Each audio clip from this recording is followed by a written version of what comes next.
Bom dia a todos. Nessa segunda aula de EBD, é só uma coisa, Sérgio, está um som ao fundo. E, tá. Bom dia a todos, feliz dia dos pais, né, para os papais. Então, nós vamos começar a nossa sequência, né? A semana passada tivemos a nossa primeira aula, Jesus Cristo, nosso sumo sacerdote e seu novo ministério, né? Quer dizer, um estudo que nós preparamos aí em cima do livro de Hebreus, ou também um livro chamado Livro dos Judeus Messiânicos, né? Por quê?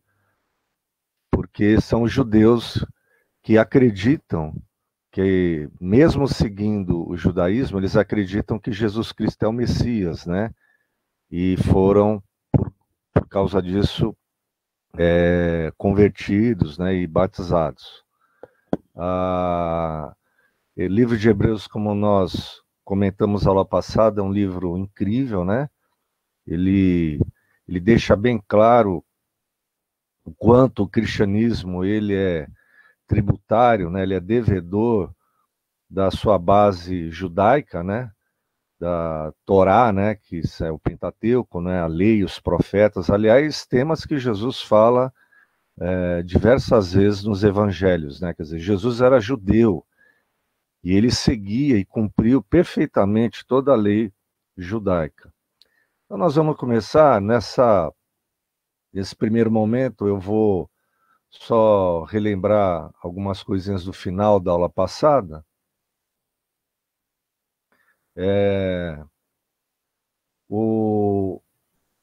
A ação de Jesus como um sumo sacerdote, né? Que aliás nós vimos, né? Que está naquele trecho. Nós vamos avançar um pouco isso hoje, né? Então, o autor de Hebreus, ele mostra, né, para os seus leitores, ouvintes na época, né, que Jesus é o nosso sumo sacerdote, né? Aliás, a palavra hebraica é Kohen Hagadol, grande sacerdote. O nome de Jesus, para quem não sabe, né, na língua dele, né, no hebraico, é Yeshua, né? Jesus, Josué, Joshua, Yeshua. O Jesus é um aportuguesamento, né, do som do nome de Jesus, né? E vimos também que Jesus, ele adentrou após a ressurreição os céus e hoje ele está à direita de Deus, ele intercede por nós. Então, nós já ouvimos isso, né, diversas vezes, mas o objetivo dessa aula, irmãos e irmãs, é nos ajudar a entender qual é o papel de Jesus hoje, né? Nós lemos os evangelhos, o que ele fez durante a sua vida aqui na Terra, né? Como homem, como nós.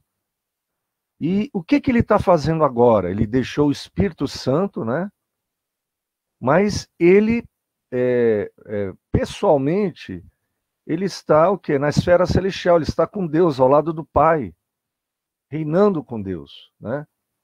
E ele tem lá uma função muito especial, e é isso que eu estou tentando, junto com vocês, explorar, para dar muito mais ânimo, fé e inspiração nas nossas orações, e também no nosso relacionamento com Deus, né? A intimidade com Deus é o objetivo também dessa carta de Hebreus, né? Nos ajudar a sermos mais maduros, aprendermos a ser amigos de Deus, entrar na intimidade de Deus, né? Então, por causa de Jesus e por segui-lo, os cristãos podem se aproximar do trono de Deus e obter, olha o que ele diz lá, né? Que nós já vimos, graça, bondade e misericórdia, né? Por quê? Porque nós pecamos muito. Nós somos muitas falhas nós cometemos, erramos, desanimamos, às vezes até desistimos. E Deus fala que nessa hora, quando a gente busca a Deus e se arrepende, nós obtemos o quê? Shend, Shized e Hashmin, né, que é do hebraico, graça, bondade e misericórdia. O autor de Hebreus, eu vou usar inclusive algumas palavras, né, hebraicas. É lógico que eu não sei ler e falar hebreu, eu estou me baseando aí em leitura e estudos, mas é para tentar fazer uma imersão nessa cultura do qual Jesus fazia parte, né? E entender um pouquinho dessa cultura judaica, do que é falado nas sinagogas, nos ajuda a entender mais profundamente o livro de Hebreus, que era um livro para esse tipo de ouvinte, de leitor. O autor de Hebreus também nos ajuda a, como diz lá em Hebreus 10, 19, 22, a entrarmos, nos aproximarmos desse trono com ousadia, né? Então, assim, por que ousadia? Por que para a gente ir com coragem, com determinação para esse trono? É o que ele está explicando na carta.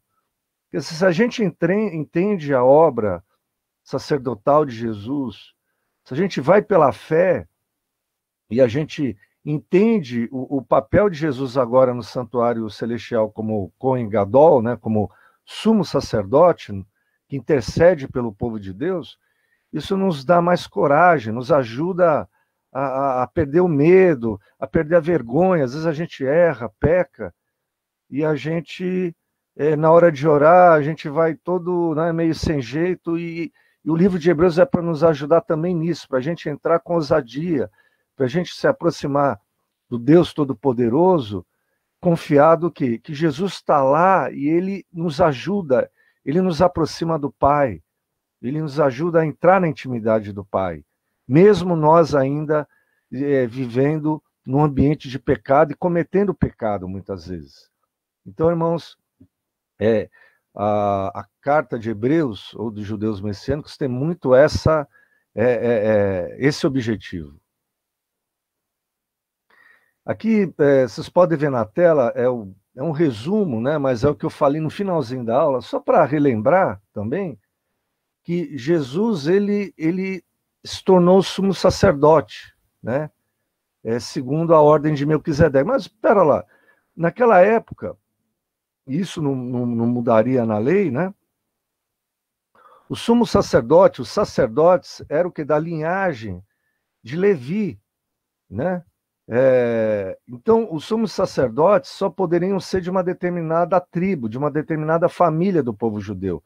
E Jesus, como descendente de Davi, era da tribo de Judá. Os sacerdotes e os sumos sacerdotes eram o quê? Da tribo de Levi. Então, como é que Jesus se tornou o sumo sacerdote? E é isso que o autor de Hebreus vai nos explicar. Ele é um sumo sacerdote não na ordem da tribo de Levi. Ele é um sumo sacerdote na ordem de um outro sacerdócio. Então, o autor de Hebreus nos mostra, né, que Jesus, ele é o quê? Ele é um sacerdote segundo Melquisedeque, né? E é o que nós vamos falar hoje, né, em todo o capítulo 7. Jesus, ele é um sacerdócio dessa nova linhagem, dessa linhagem de Melquisedeque. Quem foi Melquisedeque? Também falamos na aula passada, é uma figura misteriosa, né? Era um rei sacerdote. Nós lemos sobre ele em Gênesis 14, de 18 a 20, né? Abraão havia vencido uma guerra, né, contra uma aliança de reis, e depois da vitória aparece Melquisedeque e realiza um serviço sacerdotal. Inclusive, ele abençoa Abraão. E Abraão lhe dá o dízimo do que ele havia conquistado de riquezas daqueles reis. Então, olha a importância desse sumo sacerdote. Abraão, o pai da fé, o amigo de Deus, ele o quê? Ele é abençoado. Então, quem abençoa é superior ao abençoado. Então, Melquisedeque, que a gente sabe quase nada, tão pouco, né, que é citado aí em Gênesis e no Salmo 110, ele abençoa Abraão, o amigo de Deus. Olha a importância desse homem, né? E Melquisedeque não deixou de nascer, então vamos tentar entender isso, né? Jesus, ele é de um sacerdócio segundo a ordem de Melquisedeque, desse homem misterioso. Então Jesus, tal como Melquisedeque, não deixou de dinastia. Jesus não teve filhos, né? Então, Melquisedeque não deixou de dinastias, pelo menos a gente não tem registro na Bíblia. Exerceu um sacerdócio sem fazer parte de uma família sacerdotal, então ele era único. A gente não sabe de nenhuma família de sacerdote de Melquisedeque. Que mais? No judaísmo, os ofícios de reis e sacerdotes eram separados, né? E a linhagem sacerdotal era de Araão, irmão de Moisés, né, do sumo sacerdote, da tribo de Levi, e os reis eram da tribo de Judá, como Saul e depois Davi, Salomão e outros, né? E Melquisedeque tem uma dupla função, ele é rei e sacerdote. E quando ele se encontra com Abraão, ele exerce a função de sacerdote. E a Bíblia, em nenhum momento, ela só fala dessa união entre o rei e o sacerdote, dessas duas importantes funções, né, do mundo antigo, lá em Zacarias, capítulo 6 e 13, onde se faz uma referência de que no futuro o povo judeu seria o quê? Liderado por uma figura, um rei sacerdote, Josué. Olha o nome lá que está em Zacarias, Josué, que é o quê? Yeshua, Jesus. Então, Zacarias tem uma profecia que fala da junção, tal como em Melquisedeque, dessas duas funções de rei e sacerdote na figura de Josué, ou Jesus. Jesus também ele é comparável a esse sacerdócio, porque nele está o quê? Concentrado o poder de rei, o poder soberano do rei, né, da tribo de Judá, e o sacerdócio agora, segundo a ordem de Melquisedeque.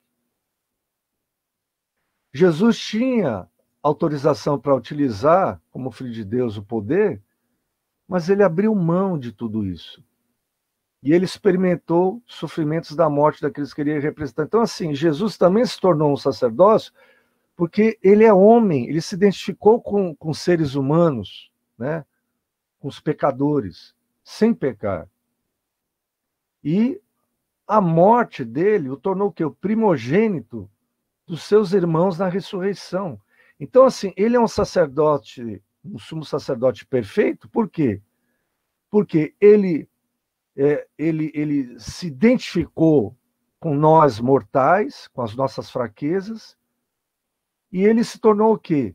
Sacerdote para sempre, tal como Melquisedeque, né? Porque a gente não sabe, não tem notícia da morte dele na Bíblia. Não estou falando que Melquisedeque viveu para sempre, mas a Bíblia, figurativamente, não fala da morte dele, como se ele tivesse o quê? Também vivido para sempre, né? Então, a solidariedade de Jesus conosco, nossas fraquezas, a sua fidelidade ao projeto do Pai, né, como diz lá em Filipenses 2, 5-11, tornou-se fonte de salvação eterna para todos que lhe obedecem, né? Então, é impressionante como essa nova linhagem sacerdotal da qual Jesus agora ele representa, como isso nos ajuda a entender um pouco mais do que Jesus faz por nós. Aí o autor de Hebreus, ele está nesse discurso, né, doutrinário, e aí ele entra, parece que é um interlúdio, né, parece que é um intervalo. Ele vai falar agora, né, sobre maturidade cristã, né? Então, Hebreus capítulo 5, versículo 11, até capítulo 6, versículo 2, mais ou menos, que eu queria destacar, e depois também, ele vai chamar a atenção dos ouvintes e dos leitores da carta para algo muito importante, né? Então, você vê, antes, no capítulos anteriores, o autor ele estava desenvolvendo uma teologia, um estudo profundo sobre a obra e a pessoa de Jesus. E aí agora ele chama a atenção dos leitores e ouvintes de Hebreus, né? E ele chama a atenção aqui, a partir do versículo 11, olha o que ele diz aqui, irmãos, eu vou ler só um trecho. Quanto a isso, temos muito o que dizer, coisas difíceis de explicar, porque vocês se tornaram lentos para aprender, embora a essa altura já devessem ser mestres.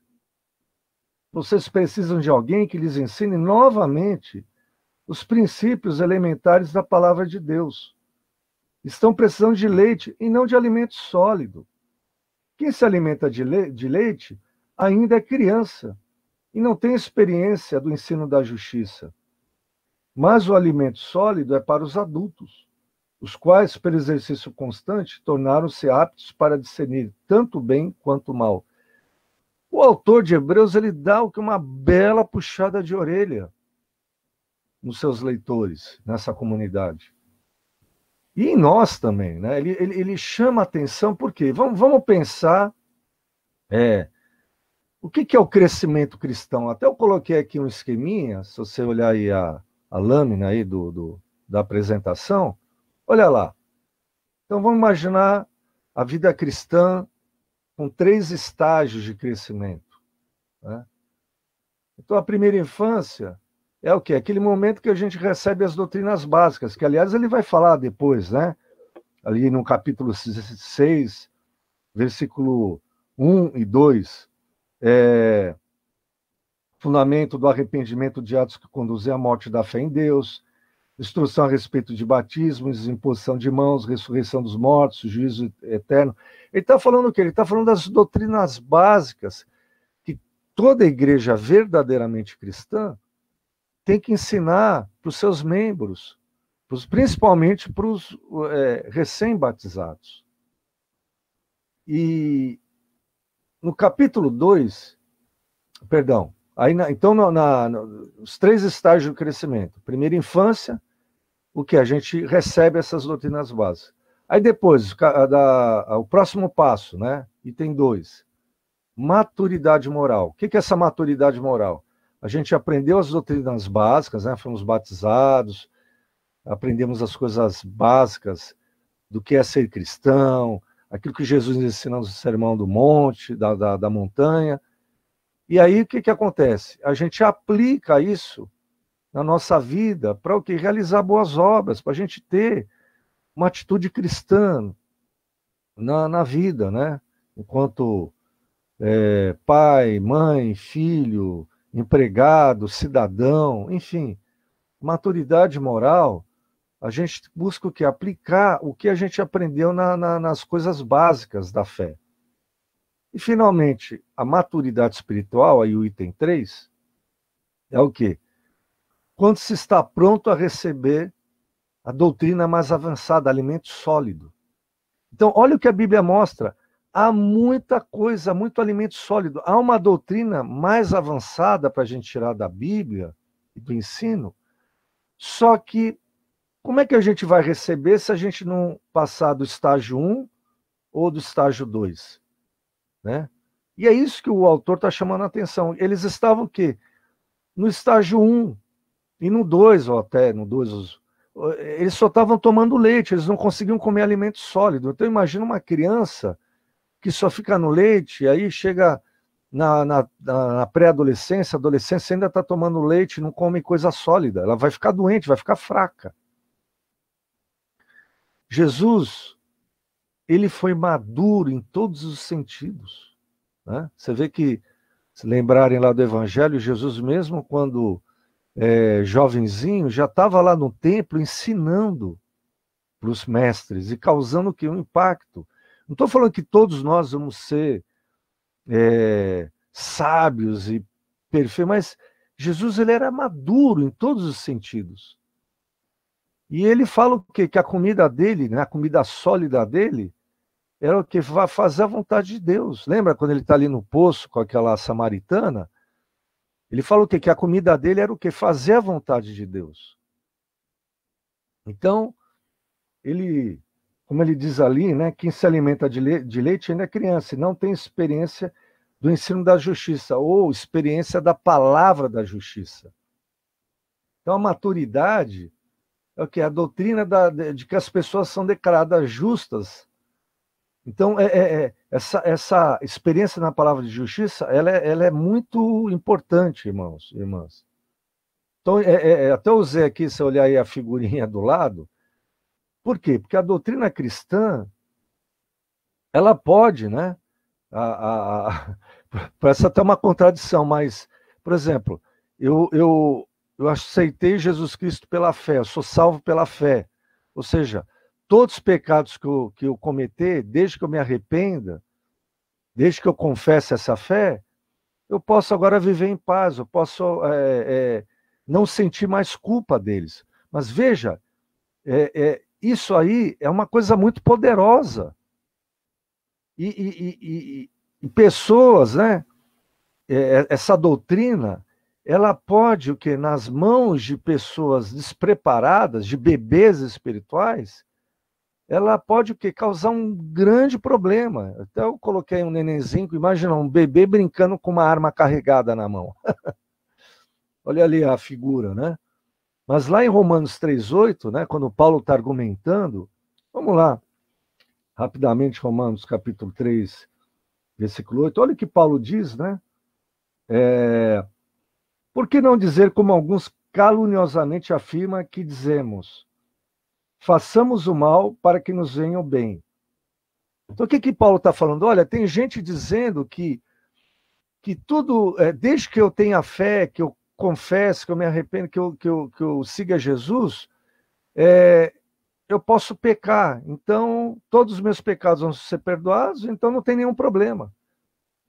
Então, imagina o quanto essa justificativa foi usada maldosamente por muita gente para distorcer a mensagem cristã, para atrapalhar, inclusive, o avanço do reino de Deus.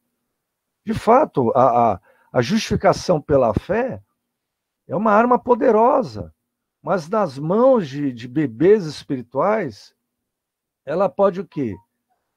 Causar muito problema. Quem é que tem que usar com propriedade essa doutrina, a doutrina cristã da justificação pela fé? Pessoas habilitadas, que foram treinadas, provadas, e sabem distinguir o bem do mal. Né?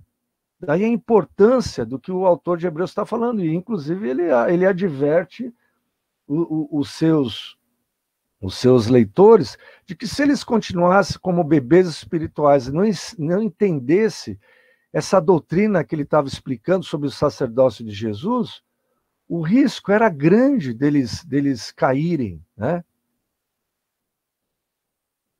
Mas vamos avançar. Olha lá, a dupla garantia de Deus, que é que Jesus é o nosso precursor no céu, né? Abraão, amigo de Deus, recebeu e acreditou na promessa e no juramento de Deus, né, que era seu amigo. Assim como Abraão, o autor chama os ouvintes a imitar a experiência a fé de Abraão. Quem segue Yeshua, né, Jesus, então a gente tem que ter essa confiança de que ele é o nosso predecessor, ele entrou antes de todos no santuário celestial. E agora, na qualidade de sumo sacerdócio, na segunda ordem de Melquisedeque, ele cruzou a cortina do céu, o véu. Então a glória de Deus agora não está mais escondida de nós, né? E como diz lá em Tiago 4,8, quer dizer, para a gente se aproximar, se a gente se aproximar de Deus, um coração puro, ele vai se aproximar de nós. Então, irmãos, é isso que o autor está falando. Olha, isso aí é uma doutrina que, lembra, você não vai encontrar nos evangelhos, e você vai encontrar nas cartas de Paulo, muito ali nas entrelinhas. Agora, o que o autor de Hebreus está mostrando para nós? Que é uma doutrina, que é um alimento sólido, que aqueles leitores tinham que se alimentar. Deixarem de ser crianças, para aí sim aprenderem a discernir o bem e o mal. Vamos voltar agora, quer dizer, vamos em Hebreus capítulo 7, e vamos explorar mais essa ideia aí do sumo sacerdócio de Jesus, né?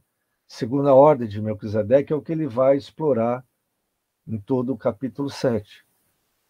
Então, a figura de Melquisedeque, como eu falei, só aparece aí na Tanakh, né? Tanakh, para quem não sabe, é o nome que os judeus dão para os livros do Antigo Testamento, né?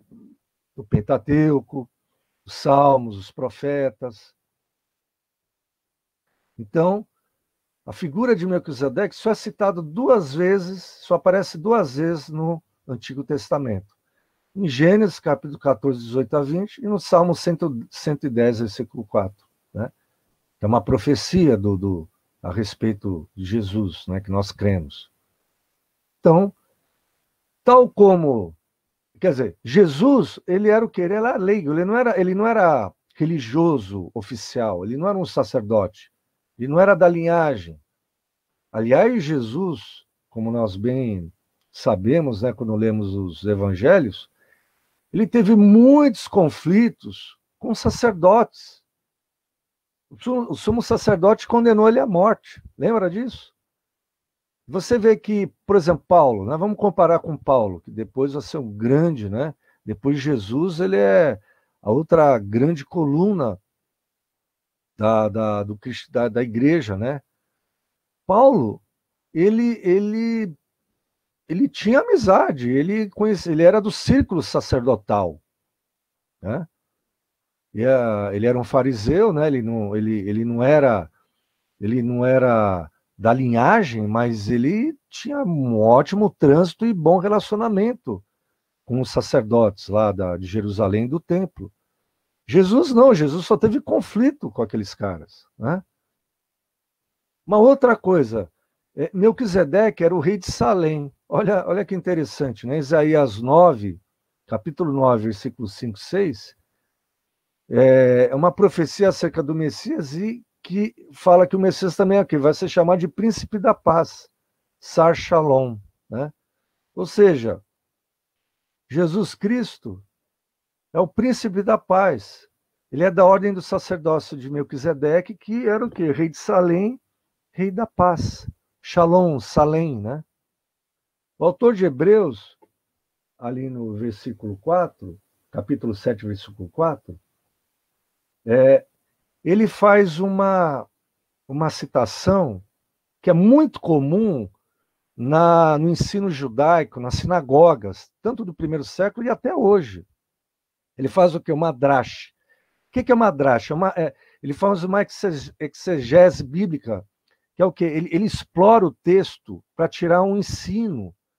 Né? Ele faz ele usa ocorrências e comparações do Antigo Testamento para trazer à luz um novo ensino, uma nova doutrina. Né? Então ele está fazendo o quê? Uma dracha aí no versículo 4, e está bem claro, olha o que ele diz: considere a grandeza desse homem, né? Melquisedeque. Até mesmo o patriarca Abraão lhe deu o dízimo dos despojos. Quer dizer, então ele está falando, olha, Melquisedeque, ele era mais importante que Abraão. O patriarca Abraão, inclusive, deu o dízimo para ele. E tudo isso o quê? Para mostrar que, mesmo Melquisedeque sendo tão importante, um rei sacerdote, é para os ouvintes, para os leitores de Hebreus, entenderem o quão maior é Jesus como sumo sacerdote, segundo essa ordem de Melquisedeque, desse sacerdote. Então, Jesus, então vamos imaginar, Abraão, Melquisedeque, Jesus. Abraão em terceiro lugar, Melquisedeque em segundo lugar, em primeiríssimo lugar, Jesus. Jesus é o mais importante, é o gigante de todos esses três homens.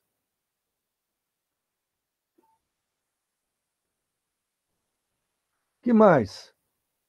E aí, nós temos que, no capítulo 7, o versículo 12, tem uma citação que só aparece aqui em Hebreus. Em nenhuma outra parte da Bíblia, do Antigo e do Novo Testamento, há uma afirmação dessa, irmãos. Olha a importância. Olha o que ele diz ali no versículo 12. Certo é que, quando há mudança de sacerdócio, é necessário que haja mudança da lei. Olha o que a Bíblia está falando. Olha a importância que o autor de Hebreus... Por isso que é uma doutrina, é um alimento sólido muito importante que eles e nós, hoje, temos que entender para não sermos crianças na fé. Corremos o risco de nos afastar de Deus. Houve uma mudança na lei.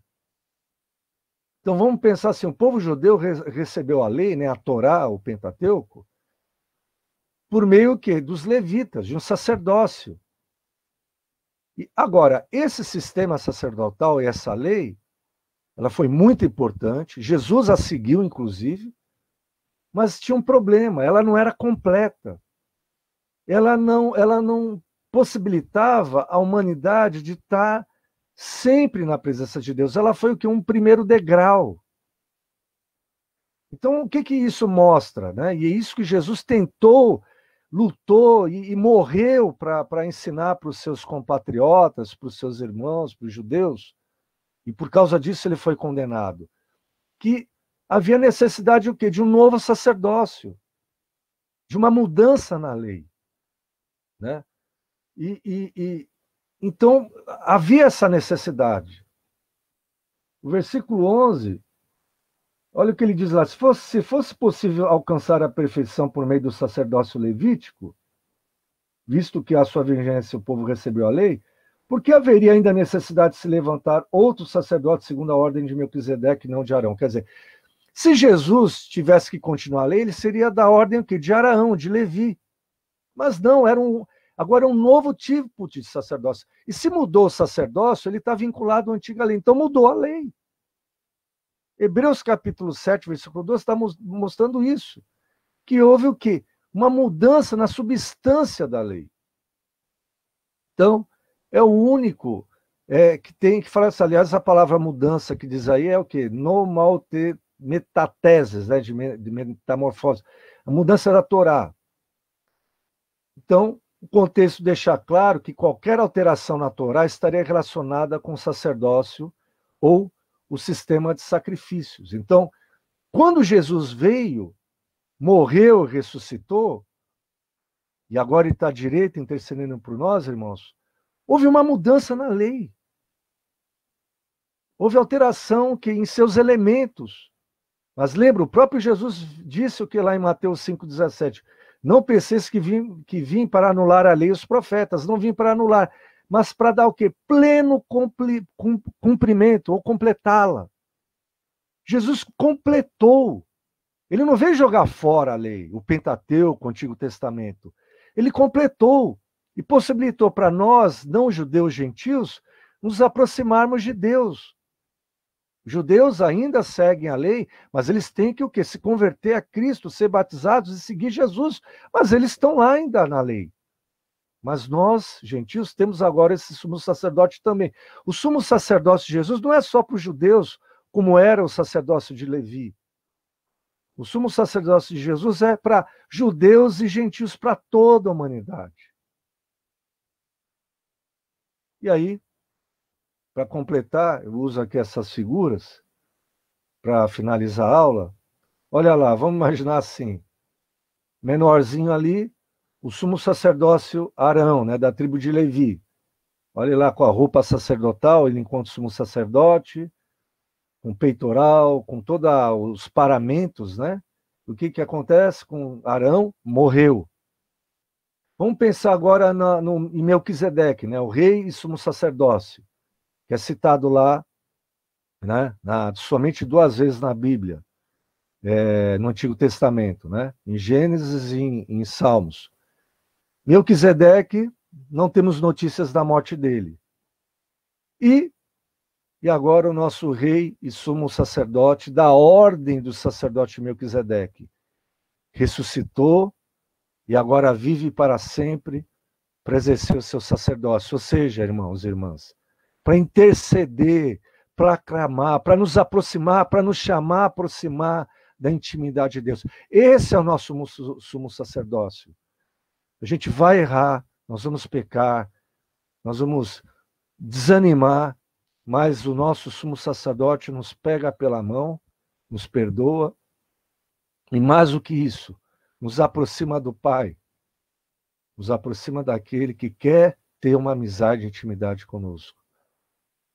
Um ótimo domingo, feliz dia dos pais e do nosso Pai Celestial. Que Deus abençoe todos nós com esse ensinamento de Hebreus. Muito obrigado.